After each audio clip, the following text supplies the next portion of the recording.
दोस्तों अवांखे भलीकार चवंदा पंहिंजे चैनल सिंधी लाइव में। वीडियो शुरू करण खां पहिरीं मां पंहिंजा कुझु लफ़्ज़ अवां ताईं पेश कंदुसि।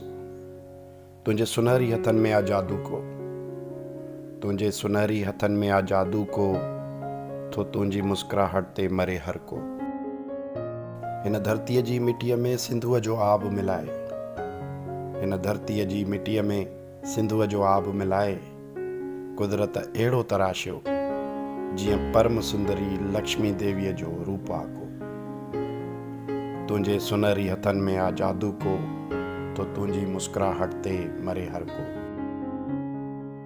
वीडियो शुरू करण खां पहिरीं दोस्तनि सां गुज़ारिश कंदुमि त असांजे चैनल खे लाइक कयो, सब्सक्राइब कयो ऐं कमेंट में पंहिंजो फीडबैक ज़रूरु लिखो। अॼु असांजो वीडियो आहे सिंध जी सुहिणी मनमोहिणी सुंदरी सहर शाह रिज़वीअ जे बारे में। सहर शाह रिज़वी जंहिंखे दुनिया सिंध जी सहर या सुनहरी आङुरियुनि वारी छोकिरी यानी कि a girl with golden fingers जे नाले सां सुञाणे थी। सहर जी शख़्सियत, हुनर ऐं सिंध धरतीअ सां मुहबत खे ॾिसूं त इहे एज़ाज़ हिन जी शख़्सियत जी सही अकासी कनि था। सहर जॾहिं सिंध जे हस्तियुनि जे चहिरे खे पंहिंजे सुनहरी हथनि में बुर्श खणी रंगनि सां कैनवेस ते लाहे थी त शहीदनि में बि ॼण रूह फूकियो छॾे। नंढड़ी उमिरि में तमामु घणा एज़ाज़ माणण वारी सिंधी शख़्सियत सहर शाह रिज़वीअ जो जनमु 17 अगस्त 1994 में सिंध जे ज़िले बदीन जे नंढड़े टाउन झुडो में थियो। उन खां पोइ ॿारनि जी पढ़ाईअ जे करे संदसि जी फैमिली हैदराबाद में अची रही। पंहिंजी पढ़ाई मुकमल करण खां पोइ सहर हाणे कराची शहर में रहाइश पज़ीर आहे। सहर जे वालिद जो नालो साईं माकन शाह आहे, जेको पिणु हिकु अदीब लेखक आहे। सहर शाह पंहिंजी bachelor of arts Mehran university of engineering मां हासिलु कई ऐं तालीम खां पोइ जल्द पंहिंजे कैरियर जो आगाज़ कयो। सहर शाह रिज़वी जेका सिंध जी सहर जे नाले सां मशहूरु आहे, हिकु विजुअल आर्टिस्ट यानी हिकु पेंटर या मुसविर आहे। उन खां अलावा हिकु प्राइवेट टीवी चैनल जी मॉर्निंग शो खे होस्ट करे चुकी आहे। मेरान यूनिवर्सिटी ऑफ इंजीनियरिंग में लेक्चरार पिणु रही आहे।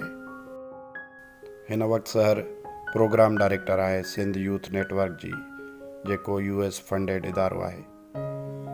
सहर शाह जी पेंटिंग जी नुमाइश पाकिस्तान ऐं पाकिस्तान खां ॿाहिरि इंटरनेशनली पिणु थी चुकी आहे। सिंध धरतीअ सां इश्क कंदड़ सिंध जी सहर नज़रिये जे लिहाज़ खां हिकु फेमिनिस्ट यानी औरतुनि जे हक़नि लाइ आवाज़ उथारींदड़ छोकिरी आहे। सहर शाह पंहिंजे सिंबोलिक आर्ट सां गॾु पोर्ट्रेट आर्ट में बि तमामु घणो मशहूरु आहे। हिन जी सभ खां पसंदीदा पेंटिंग्स में उहे पेंटिंग्स आहिनि जेकी असांजे मुआशरे में हिकु औरत जी अकासी कनि थियूं। उहे पेंटिंग्स तमामु वॾी क़ीमत ते सेल थियूं आहिनि। उहो ई सबबु आहे जो सहर जो आर्ट वर्क फेमिनिस्ट सोच जी अकासी करे थो। सिंबोलिक आर्ट खां अलावा सहर जी ठाहियल पोर्ट्रेट्स जेकी सिंध जे हीरोज़ जी अकासी कनि थियूं, जहिड़ो कि साईं GM सैयद, हैदर बख्श जतोई, अब्दुल सत्तार ईदी, शेख अयाज़, रसूल बख्श पलीजो, सरमद सिंधी, अलण फ़कीर, उस्ताद बुखारी, अमर जिंदो, मोहतरमा बेनज़ीर भुट्टो, जुल्फ़कार अली भुट्टो, अब्दुल वाहिद आरीसर, बशीर खान कुरैशी, अमर जलील, मोहम्मद अली जिन्ना, साईं अता मोहम्मद बंबरो, अमर शहीद रूपलो कोहली, अमर शहीद हेमू कालाणी, नाज़िम सजावल जोखियो ऐं ॿियनि केतिरनि ई हीरोज़ जूं पोर्ट्रेट्स पिणु ठाहियूं आहिनि। सहर शाह खे पंहिंजे फ़न में बहितरीन परफॉर्मेंस जे करे केतिरा ई एवार्ड पिणु मिलिया आहिनि। 2016 में सिंध यूथ नेटवर्क तरफ़ां artist of the year award मिलियो। 2014 में मेरान यूनिवर्सिटीअ तरफ़ां सर्टिफिकेट ऑफ एक्सीलेंस एवार्ड मिलियो। उन खां अलावा 2014 में मेरान यूनिवर्सिटीअ में पहिरीं पोज़ीशन हासिलु करणु ऐं centre of excellence and art designing जी बहितरीन शागिर्द हुजण लाइ सिल्वर मेडल पिणु मिलियो। उन खां अलावा सहर पंहिंजे तालीम दौरान 4 सालनि में लगातार पहिरीं पोज़ीशन खणंदड़ शागिर्द रही आहे ऐं इहो सफ़र जारी सारी रहियो जीअं 2021 में national youth award for high achiever इन फील्ड ऑफ आर्ट्स मिलियो। उन खां अलावा दुनिया जी सभ खां तेज़ फ़क़ति 9 मिंटनि में ठाहींदड़ पोर्ट्रेट जो रिकॉर्ड क़ाइमु कयो।